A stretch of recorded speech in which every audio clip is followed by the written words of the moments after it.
اللہ اللہ اللہ اللہ اللہ۔ السلام علیکم ورحمۃ اللہ وبرکاتہ۔ وعلیکم السلام ورحمۃ اللہ وبرکاتہ۔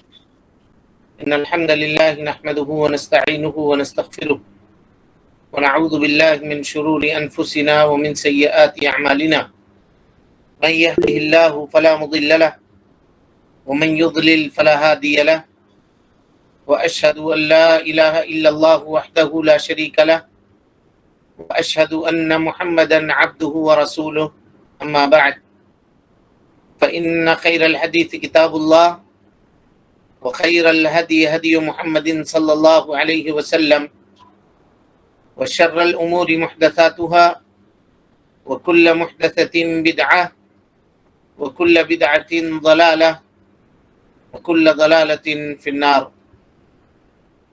محترم حاضرین، سامعین و سامعات، ناظرین و ناظرات، کتاب التوحید کے اس درس میں آپ تمام حضرات کا خیر مقدم ہے۔ اللہ رب العالمین میرے اور آپ کے مل بیٹھنے کو قبول فرمائے، علم دین، علم نافع سیکھنے، اس کے مطابق عمل کرنے، اس کی دعوت عام کرنے، اور اس راستے میں آنے والی مصیبتوں کے اوپر اللہ رب العالمین ہمیں اور آپ کو صبر کی توفیق نصیب فرمائے۔ محترم حاضرین، سامعین و سامعات، اللہ کے فضل اور اس کے توفیق سے توکل کا باب ہم اور آپ پڑھ رہے ہیں۔ علماء نے توکل کو سمجھانے کے لیے اللہ رب العالمین کے اوپر بھروسے کو سمجھانے، یعنی کس طرح سے بندہ اللہ تعالیٰ کے اوپر بھروسہ کرے گا، اس بات کی وضاحت کے لیے اس کو 3 حصوں کے اندر توکل کو تقسیم کیا ہے۔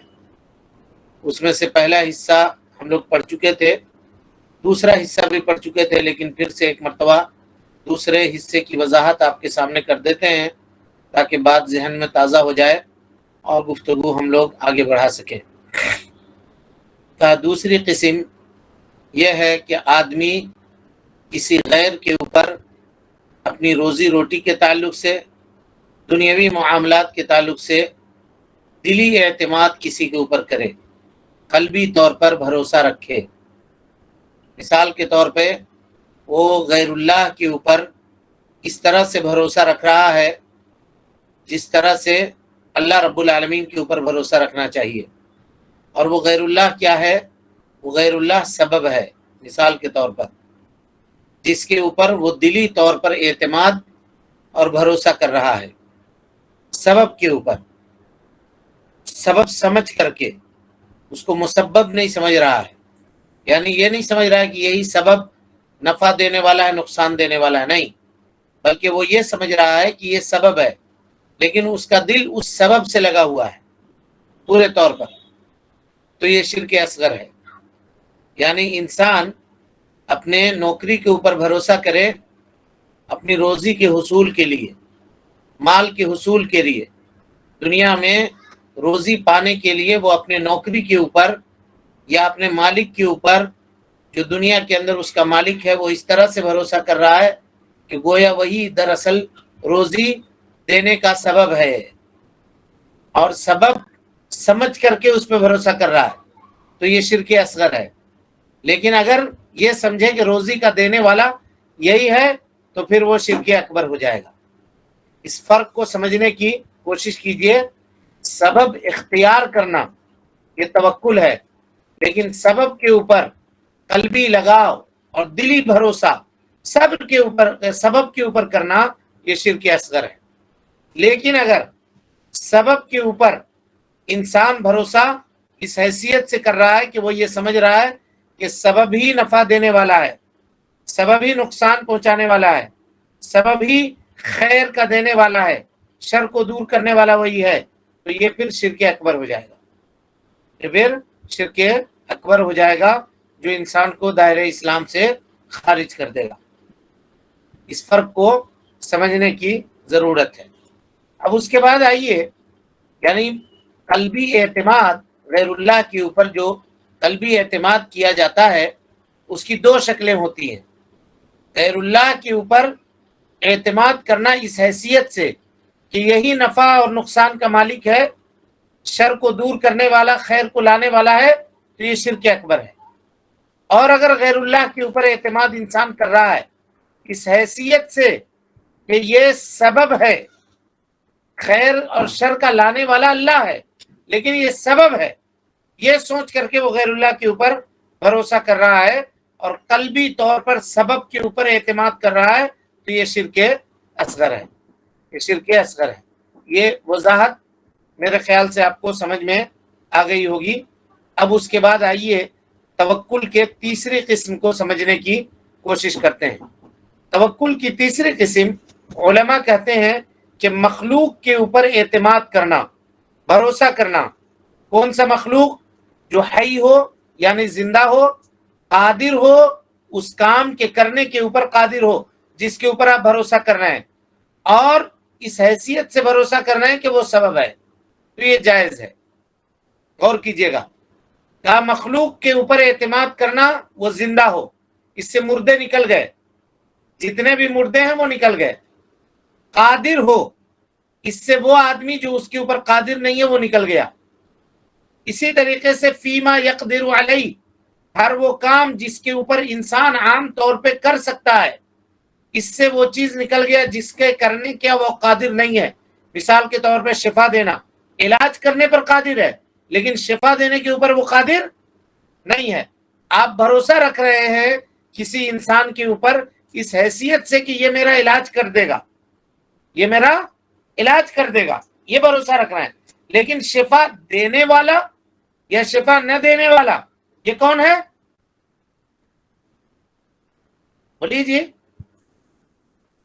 صرف اللہ۔ اللہ رب العالمین ہے۔ اگر یہ بھروسہ ہے علاج کے حد تک، آپ کسی انسان کے اوپر، کسی مخلوق کے اوپر بھروسہ کر رہے ہیں جو قادر ہے، ڈاکٹر ہے وہ واقعی، سمجھ رہے ہیں؟ تو ایسا کرنا، سبب کے اوپر اس طرح کا اعتماد اور بھروسہ کرنا یہ جائز ہے، اس میں کوئی حرج کی بات نہیں ہے، علاج کی حد تک، شفا کی حد تک نہیں، یہ سمجھ لیجیے۔ مثال کے طور پر کوئی آدمی اپنے بھائی کے اوپر بھروسہ کرتا ہے کہ وہ اس کا کوئی کام کر دے گا۔ آپ نے بازار سے کسی کو کہا کہ میرے لیے فلاں چیز لے آؤ، کہا دیکھو بھائی تم لے کر کے آ جانا، تم وہ چیز لے کر کے آنا، ہم تمہارے انتظار میں ہیں، ہم تمہارے بھروسے میں بیٹھے ہوئے ہیں، لے کر آنے کا انتظار کر رہے ہیں۔ اگر اس طرح کی کوئی بات کرتا ہے، دیکھو بھائی ہم کو تمہارے اوپر اعتماد ہے کہ تم وہ چیز خرید کر لے آؤ گے، تم میرا یہ کام کر دو گے، اور وہ آدمی اس کام کے کرنے کے اوپر قادر ہے، تو ایسا کہنا جائز ہے، ایسا کہنا جائز ہے، اس میں کوئی حرج کی بات نہیں ہے۔ اور یہ دراصل لغوی اعتبار سے توکل اور بھروسہ ہے جی، ایسا کرنا، اور اس طرح کے معاملات کے اندر یہ چیزیں جائز ہیں، اس میں کوئی حرج کی بات نہیں ہے۔ سمجھ گئے؟ یہ تین قسمیں ہوئی توکل کی، جس کی وضاحت اس کو جاننے کے لیے ضروری تھی۔ اب اس کے بعد آئیے اس آیت کریمہ کی طرف جس کو مصنف رحمۃ اللہ علیہ نے اس باب کے ہیڈنگ کے طور پہ ذکر کیا ہے۔ چلیے کوئی آیت کو پڑھیے۔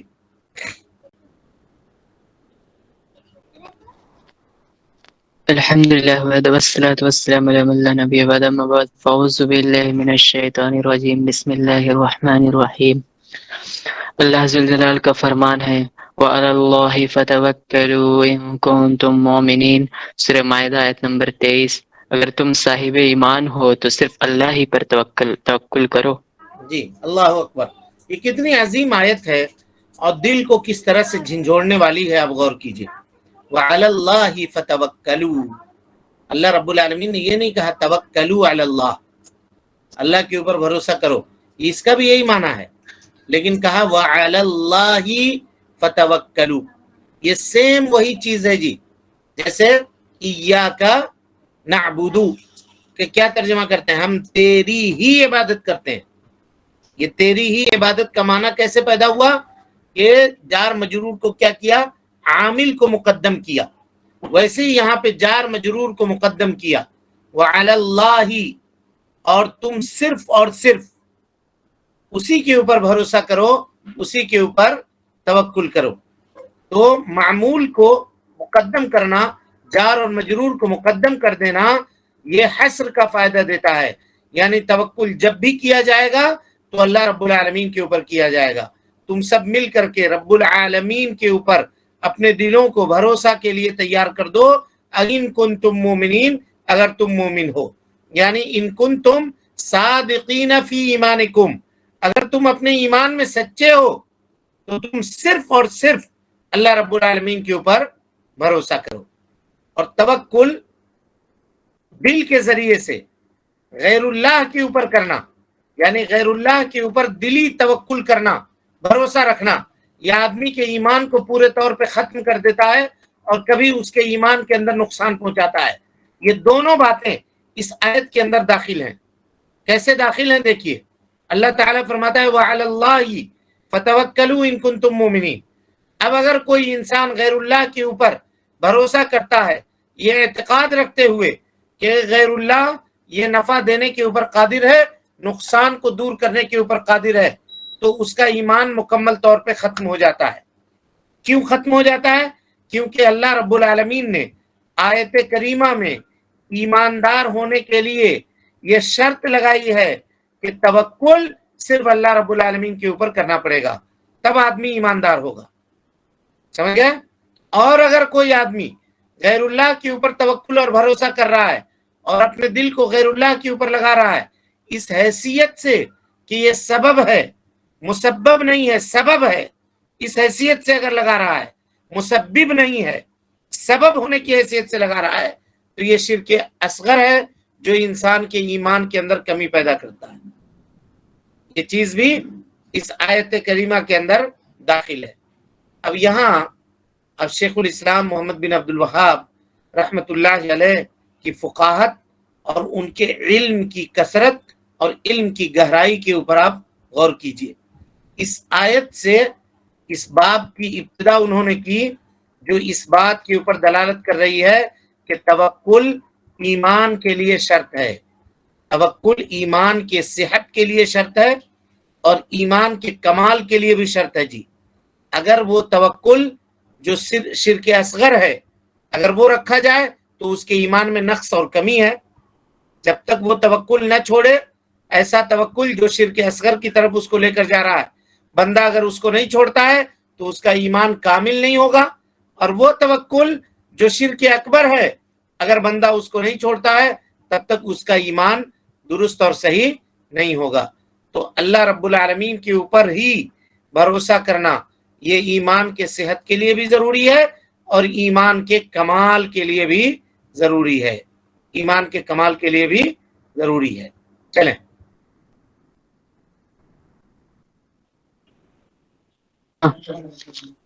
نیز ارشاد الہی ہے انما المؤمنون الذين اذا ذكر الله وجلت قلوبهم واذا تليت عليهم آياته زادتهم ايمانا وعلى ربهم يتوكلون۔ سورہ انفال آیت نمبر 2۔ صحیح معنوں میں اہل ایمان تو وہ ہیں جن کے دل اللہ کے ذکر سے لرز جاتے ہیں، اور جب ان پر اللہ کی آیات تلاوت کی جاتی ہیں تو ان کے ایمان میں اضافہ ہو جاتا ہے اور وہ اپنے رب پر توکل کرتے ہیں۔ ہاں، کیا یہ آیت کریمہ اس باب کی دوسری آیت ہے۔ اللہ رب العالمین کا ارشاد ہے انما المؤمنون الذین اذا ذکر اللہ وجلت قلوبهم وَإِذَا تُلِيَتْ عَلَيْهِمْ آيَاتُهُ زَادَتْهُمْ إِيمَانًا وَعَلَى رَبِّهِمْ يَتَوَكَّلُونَ۔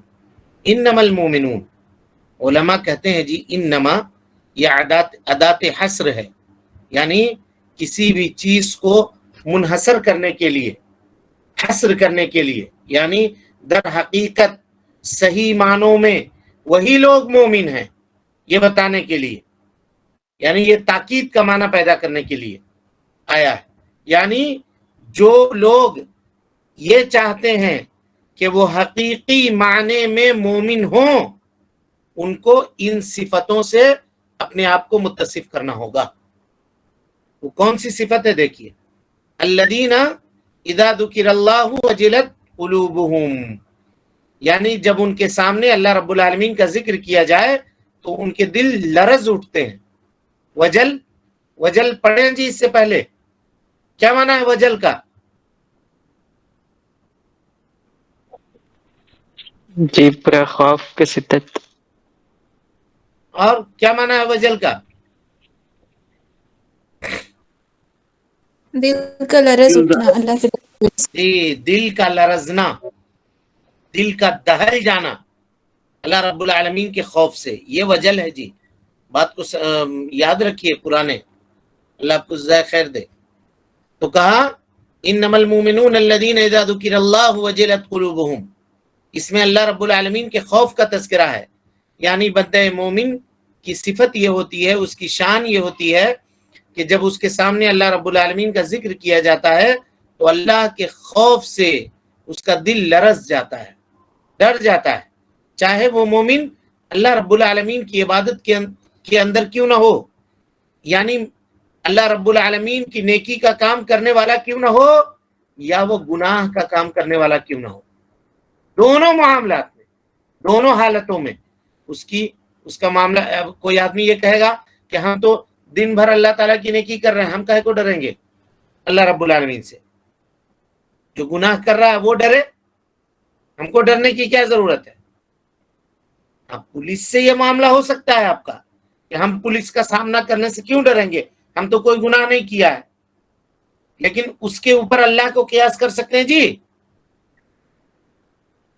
نہیں، اللہ رب العالمین سے ہر حال میں ڈرنا، چاہے آپ نیکی کریں یا برائی کریں، نیکی کر کے بھی ڈرنا ہے، برائی کر کے بھی ڈرنا ہے۔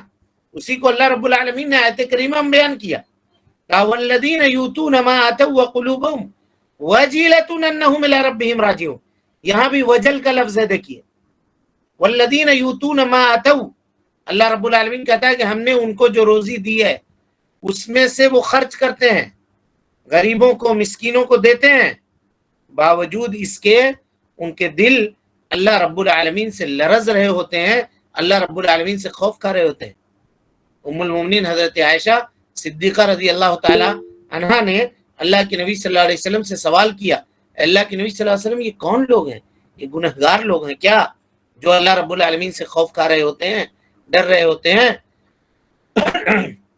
نبی صلی اللہ علیہ وسلم نے فرمایا، نہیں ہے عائشہ، یہ وہ لوگ ہیں جو نیکی کرتے ہیں، صدقہ و خیرات کرتے ہیں، نمازوں کو ادا کرتے ہیں وقت کے اوپر، ہر کام کرتے ہیں، باوجود اس کے وہ اللہ رب العالمین سے ڈر رہے ہوتے ہیں۔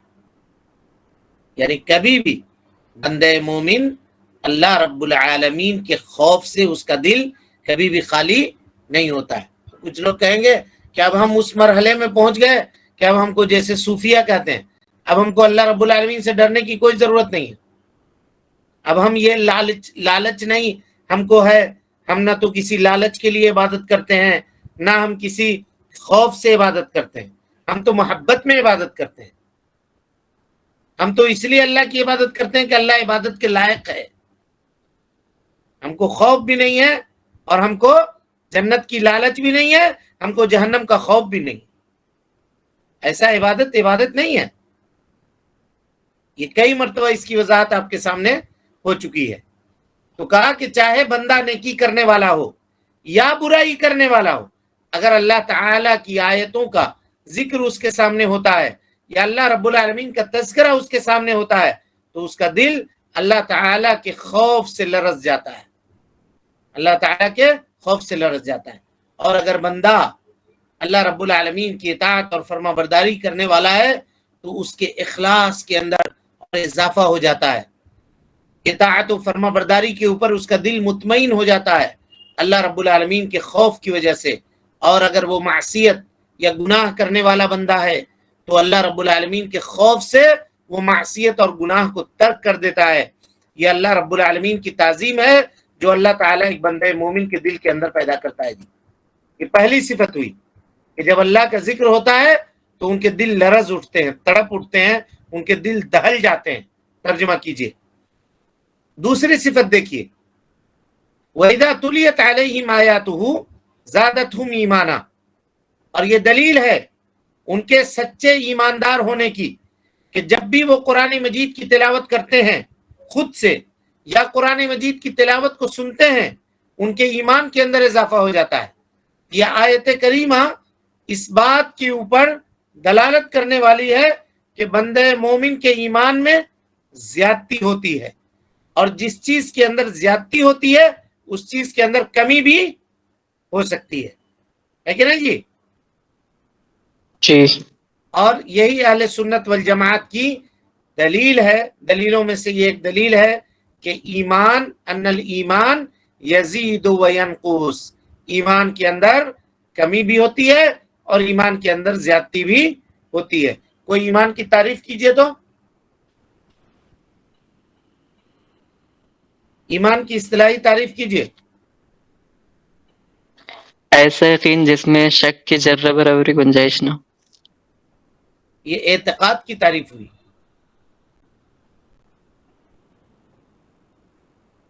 ہاں جی، ایمان کی اصطلاحی تعریف کیجئے۔ سر زبان سے گواہی دینا، دل سے دل اللہ سے کے یقین ہر کرنا، احکام کو مان لینا، اعضاء وغیرہ سے عمل کرنا، اور ہاں، نیکی کرنے سے ایمان بڑھتا ہے اور گناہ کرنے سے ایمان گھٹتا ہے۔ یہ ہے تعریف، یہ ہے مکمل تعریف۔ یزید و ینقص پڑھایا جب تو آپ لوگ کو سمجھنا چاہیے کہ وہی پوچھ رہا ہے۔ یہ اہل سنت والجماعت کے نزدیک ایمان کی تعریف کیا ہے؟ یہی ہے نا، اقرار باللسان، تصدیق بالجنان، عمل بالارکان۔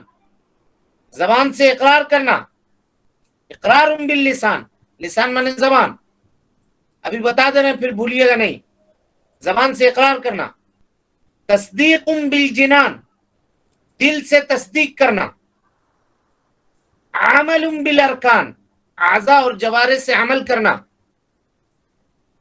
یزید بالطاعہ، نیکی کرنے سے ایمان بڑھتا ہے، وینقص بالمعصیہ، گناہ کرنے سے ایمان میں کمی ہوتی ہے۔ یہ اہل سنت والجماعت کا موقف ہے۔ اور نہیں بتایا تھا کہ حنفیہ اس سلسلے میں مرجیہ کے طرف ہیں، وہ کہتے ہیں کہ اگر کوئی آدمی ایمان لانے کے بعد معصیت کرتا ہے تو اس کے ایمان میں کمی نہیں ہوگی، کیونکہ ایمان کے مطلب ہے تصدیق، اور تصدیق میں اگر کمی کرو گے تو شک ہو جائے گا۔ پڑھایا تھا نہیں پڑھایا تھا؟ جی پھر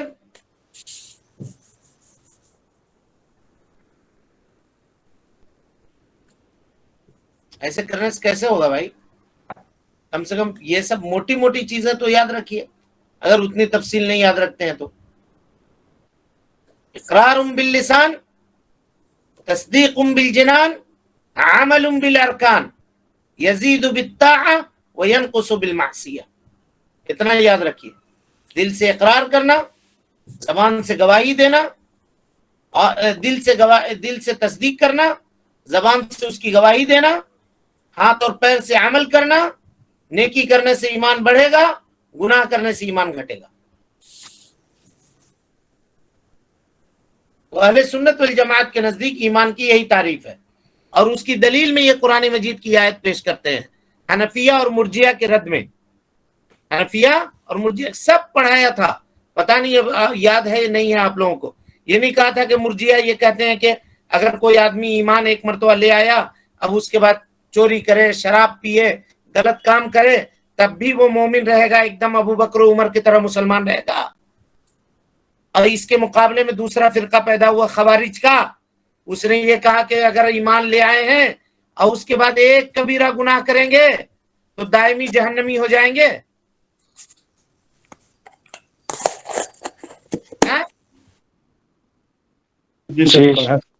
پڑھے نہیں پڑھے، یاد ہے نہیں ہے؟ جی سر۔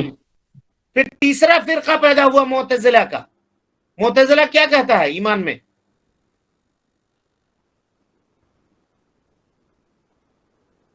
کچھ یاد نہیں ہے؟ پھر آپ لوگ ادھر سنیے، اس کو وہ ریکارڈنگ سنیے۔ معتزلہ کہتا ہے نہ وہ مومن رہے گا نہ وہ کافر رہے گا، منزلتم بین المنزلتین، دونوں کے درمیان رہے گا۔ کہ یہ حکم کہاں ہے؟ کہ دنیا میں، آخرت میں؟ تو کہا آخرت میں وہ دائمی جہنمی ہوگا۔ یعنی نتیجہ کے اعتبار سے معتزلہ بھی خوارج کے ساتھ ہے۔ نہیں بتایا تھا؟ جی نوٹ بنا کر کے یاد کیجئے اس سب چیز کو، نہیں تو آگے آگے پڑھتے چلے جائیں گے اور سمجھ میں کچھ نہیں آ رہا ہے یا کوئی معلوم نہیں ہے، کوئی آدمی بولے گا تو بتا نہیں پائیں گے تو کیسے ہوگا؟ بہرحال تو دوسری صفت یہ ہے کہ جب آیتوں کی تلاوت اللہ رب العالمین کی جاتی ہے ان کے سامنے تو ان کے ایمان میں اضافہ ہو جاتا ہے۔ اس آیت کو یاد رکھیے گا، یزید و ینقص، ایمان بڑھتا بھی ہے، ایمان گھٹتا بھی ہے۔ تیسری صفت اللہ رب العالمین نے بیان فرمائی، مومنوں کے تعلق سے اللہ رب العالمین نے تیسری صفت یہ بتلایا، کہا وَعَلَىٰ رَبِّهِمْ يَتَوَكَّلُونَ، یعنی وہ لوگ اپنے دل سے اللہ کے اوپر اعتماد کرتے ہیں، دلی اعتماد، قلبی اعتماد ان کا جو ہوتا ہے وہ اللہ رب العالمین کے اوپر ہوتا ہے، اللہ کے علاوہ کسی دوسرے کے اوپر نہیں ہوتا۔ یہ اس بات کے اوپر دلالت کر رہا ہے جی، یہ آیت کریمہ اس بات کے اوپر دلالت کر رہی ہے کہ توکل یہ اللہ رب العالمین کے اوپر کرنا یہ ایسی عبادت ہے جو فرض ہے،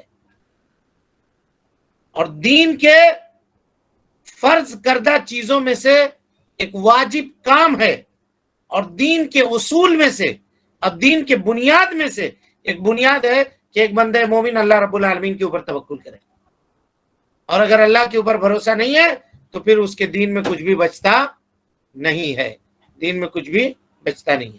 چلیے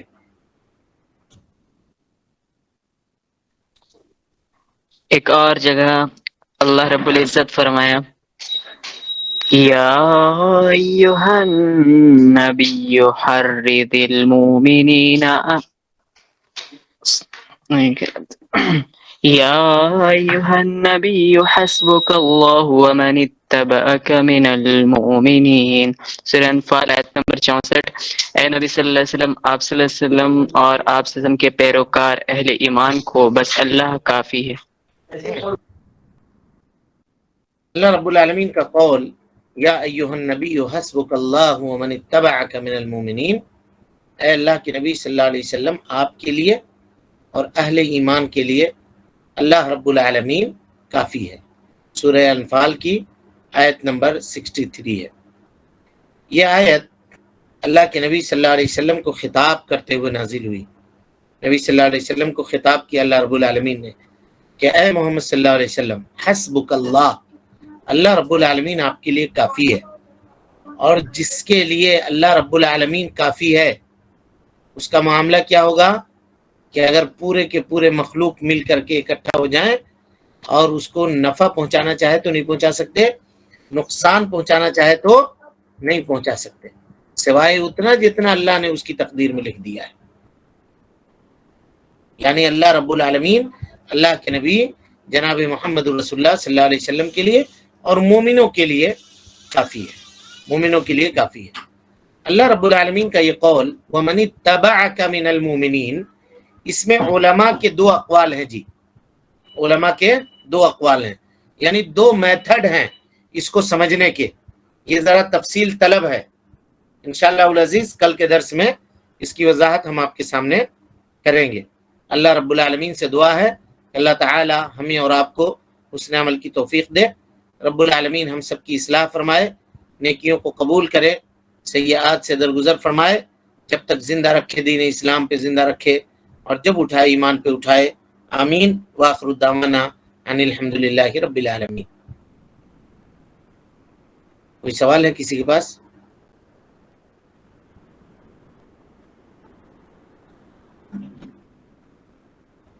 السلام علیکم وعلیکم السلام۔ شیخ، رقیہ اور شریعہ جو کرتے ہیں تو اس کے عوض مطلب معاوضہ لیا جا سکتا ہے کیا؟ لے سکتے ہیں، بغیر طے کیے ہوئے، ریٹ فکس کیے بغیر۔ تو یہ مطلب کروانے کے جانب سے مطلب ایک ہدیہ ہوگا یا پھر یہ مطالبہ کر سکتے ہیں؟ نہیں، مطالبہ نہیں کرنا ہے، مطالبہ نہیں کرنا ہے، اور نہ ہی یہ بتانا ہے کسی سے۔ آج کل آدمی خود سے مطالبہ نہیں کرتا ہے، لیکن اگل بغل سے بتا دیتا ہے کہ اتنا ان کا فیس ہے، اتنا یہ ہے وہ ہے، اس طرح سے فیس بنا کر کے، پیشہ بنا کر کے نہیں کرنا ہے۔ رہی بات کہیں سے کچھ کر دیا، کوئی دے رہا ہے کچھ، تو تو اس کے لینے میں کوئی حرج کی بات نہیں ہے، لیکن اس کو پیشہ بنا کر کے ایسا نہیں کرنا چاہیے۔ کچھ لوگ دکان کھول کر کے اسی کام کے لیے بیٹھے ہیں بس، کہ ہم یہ کریں گے اور اسی کی روزی کھائیں گے، یہ درست اور جائز نہیں ہے۔ لیکن کوئی آدمی ہے، کسی کے پاس کوئی آیا دم کرانے کے لیے، اس نے دم کر دیا، رقیہ کر دیا، خوش ہو کر کے اس نے جیب سے کچھ نکال کر کے پکڑا دیا، یہ رکھ لیا تو کوئی حرج نہیں ہے۔ جیسے وہ روایت ہے بخاری کی کہ صحابی لوگ جا رہے تھے، کسی کو دم کیا اور اس نے بکریوں کا ایک ریوڑ دیا۔ اب وہ لے کر کے آئے، کہا کہ اس وقت تک نہیں کھائیں گے جب تک نبی صلی اللہ علیہ وسلم سے اجازت نہ لے لیں۔ تو پوچھا اللہ کے نبی صلی اللہ علیہ وسلم نے کیا پڑھ کے دم کیا تھا؟ کہا سورہ فاتحہ پڑھے تھے۔ کہا ٹھیک ہے، اس ریوڑ میں ایک حصہ میرا بھی لگاؤ۔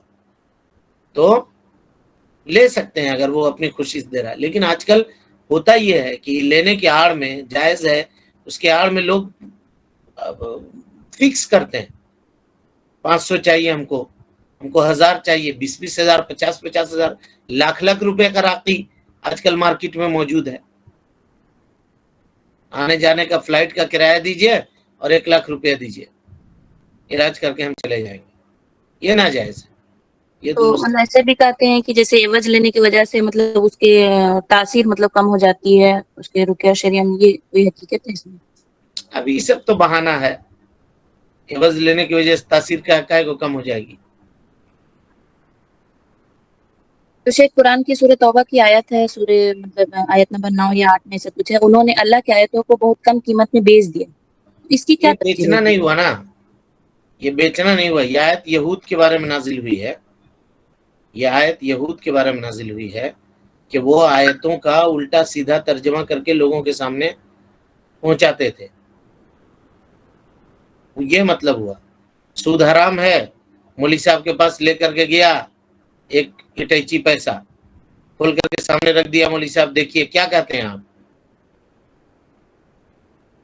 مولوی صاحب پیسہ دیکھ کر کے کہہ دیا کہ نہیں کر سکتے ہو، اس میں گنجائش ہے، اس میں گنجائش ہے۔ مسجد نبی میں ہم لوگ بیٹھے ہوئے تھے، استاد شیخ سلیمان روحیلی حفظہ اللہ کے درس میں، تو آپ نے بتایا کہ ایک آدمی آئے، 2 لوگ آئے ہمارے پاس میرے گھر، دونوں عربی تھے، اور کہا کہ فلاں شیخ نے ہم کو بھیجا ہے آپ کے پاس، ہمارا یہ معاملہ ہے، کچھ بزنس کی بات تھی، اس بزنس کو آپ جائز ہے یا ناجائز ہے اس کا فتویٰ آپ سے لینا ہے۔ شیخ نے کہا کہ ٹھیک ہے بیان کرو۔ اس کی ساری چیزوں کو سمجھنے کے بعد، سب کچھ جاننے کے بعد، شیخ نے کہا کہ ہم کو جہاں تک یہ بات سمجھ میں آتی ہے یہ بزنس جائز نہیں ہے۔ اس میں 9 یا 8 پارٹنر تھے، وہ لوگ سب مل کر کے کر رہے تھے۔ بہت غور و فکر کرنے کے بعد ان لوگوں نے یہ کہا کہ شیخ ایک کام کیجئے، آپ کو بھی اس میں پارٹنر بنا لیتے ہیں، ایک پارٹنر آپ بھی ہو جائیے، اور جب ہمارا یہ ڈیل ہو جائے گا تو 40 ملین ریال آپ کو ملے گا بحیثیت پارٹنر۔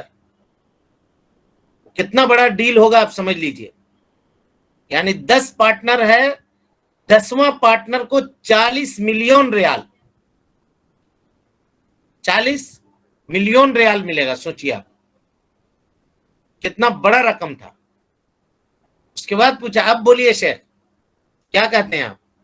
کہا کہ نہیں بھائی ناجائز ہے، ہم تو آپ کو کہہ دیا، تم ہم کو پارٹنر بنا دو چاہے جو بنا دو، اللہ تعالیٰ کا جو حکم ہے وہ یہی ہے۔ یہی اگر یہود کے سامنے ہوتا تھا تو وہ لوگ کہہ دیتے تھے کہ کر لو، جائز ہے، سمجھ رہے ہیں؟ جی شیخ۔ یہ ہے اللہ کی آیتوں کو بہت کم قیمت پہ، دنیا کی قیمت کے اوپر بیچنا۔ اللہ کی آیت بیچنی جائز ہے ہی نہیں، کسی قیمت پہ نہیں ہے۔ وہ اللہ کی آیت نہیں، وہ اپنے محنت پہ معاوضہ لے رہا ہے۔ اللہ کی آیت کی کوئی قیمت کیا لگائے گا؟ وہ اپنی محنت کا معاوضہ لے رہا ہے جو کر رہا ہے، تب بھی فکس کر کے لینا جائز نہیں ہے، علماء نہیں کہتے ہیں۔ جی شیخ، بارک اللہ فیک۔ یہ سب تو بہلانے پھسلانے والی بات ہے کہ ہم کبھی کسی سے مانگے نہیں ہیں۔ وہ لوگ یہی کہتے ہیں ہم کبھی کسی سے خوشی سے کوئی دے دیا لیکن وہاں پہ بتائے گا کہ فلاں کو دم کیا تھا تو 10,000 دیا تھا، اس کو دم کیا تھا تو 15 دیا تھا، اس کو دم کیا تھا تو 20 دیا تھا. یعنی 10 سے نیچے ہمارا ریٹ نہیں ہے، وہ یہ بتا دیتا ہے. خوشی سے کوئی دیتا ہے تو رکھ لیتے ہیں، لیکن ہم مانگ کے نہیں لیتے ہیں. مانگ کے لینے سے اثر نہیں کرے گا نا، سب فراڈ ہے سب.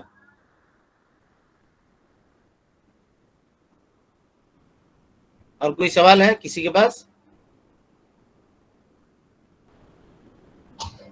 اور کوئی سوال ہے کسی کو؟ چلے ٹھیک ہے پھر. السلام علیکم ورحمۃ اللہ. اللہ اللہ اللہ اللہ اللہ